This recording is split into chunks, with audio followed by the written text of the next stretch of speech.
The urinary system consists of the kidneys, ureters, urinary bladder, and the urethra. So those are going to be the primary structures that we're focusing on today. In addition to those structures, the blood that is going in and out of the kidneys is also really important to consider. The kidney's primary function is to filter blood and make urine, moving some amount of water and waste products and some other stuff out of the blood and into a new liquid called urine. Let's get started by drawing a big body-shaped outline.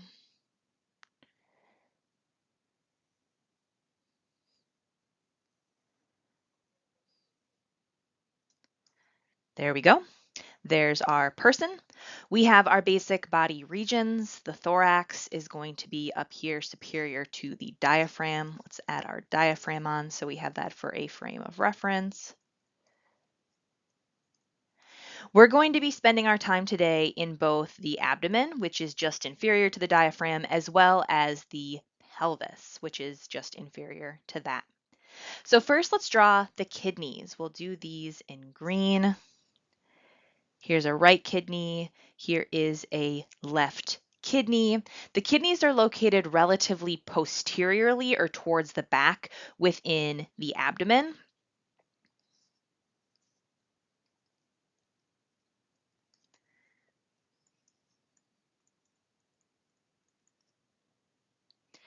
Let's do the urinary bladder. That's going to be down here in the pelvis.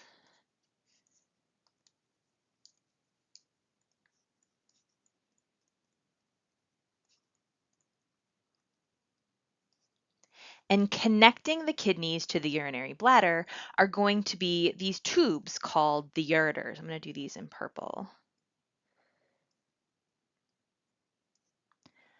I'm just going to do the purple tube equals ureter up here. So the kidney's main job is to filter the blood and produce urine, and that urine is going to travel via the ureter from the kidneys down into the urinary bladder. The relationship of the ureters and the urinary bladder isn't perfect in this picture. The ureters are actually piercing kind of the posterior backside of the urinary bladder. And then one more tube to get the urine out of the urinary bladder and into the world. So blue here is going to be the urethra. So the urethra is how urine exits the body, exits the urinary bladder, and the relative length of this structure is going to be variable depending on what other anatomy you're finding in this perineal region. So for an individual with a penis, the urinary bladder is going to travel through the prostate gland and then travel through the entire length of the penis, where it will then open to the outside world. For an individual with a vagina, there is this space called the vestibule that is bounded by the labia minora, and the urethra is going to drain into that space, into that vestibular space that's created by the labia minora. Also opening into that space is the vaginal orifice. So for an individual with labia and a vagina, there are going to be two holes opening into that vestibule, both the urethral and the vaginal orifice. Next, we need to consider the blood supply to the kidneys and how blood is getting out of the kidneys. So I'm going to draw another body-shaped outline real quick.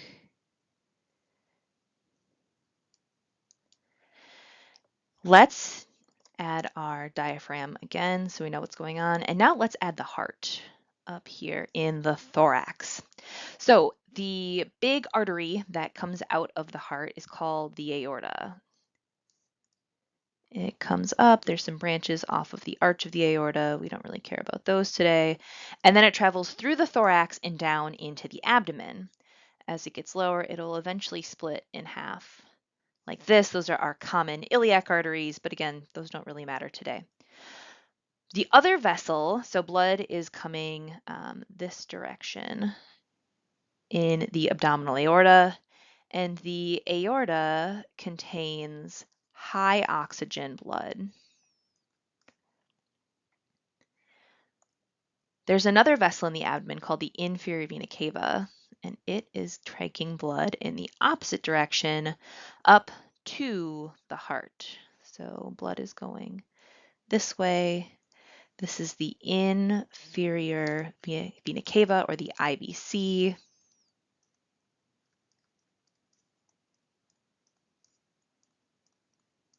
And this has relatively low levels of oxygen.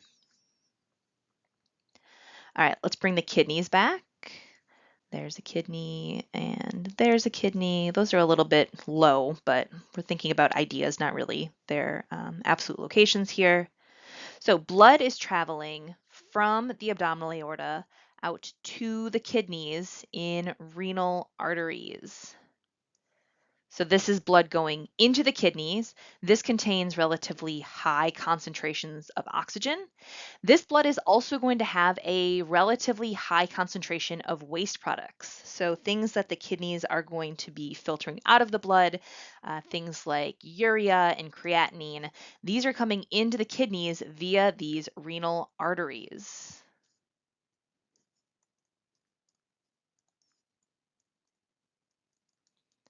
Get those labeled there. And then we also need a way to get blood out of the kidneys. That's going to be happening via the renal veins. So here's a renal vein. Here's another renal vein. So the renal veins are taking blood out of the kidneys back and allowing it to go back to the inferior vena cava.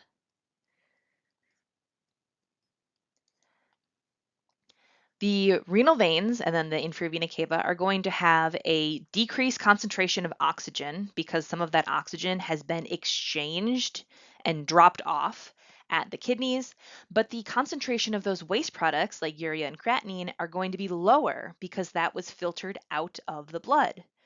Where did it go? Well, it had to go down into the urinary bladder via the ureters. Oops, wrong color.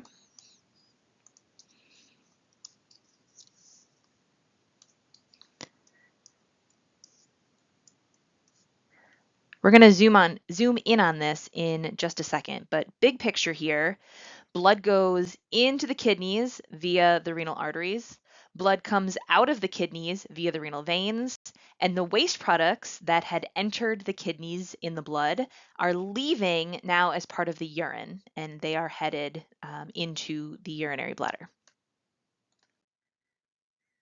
All right, so let's zoom in on this one more time. So here's our kidney. We have got, I'm going to do this in orange, urine exiting our kidney in the ureter.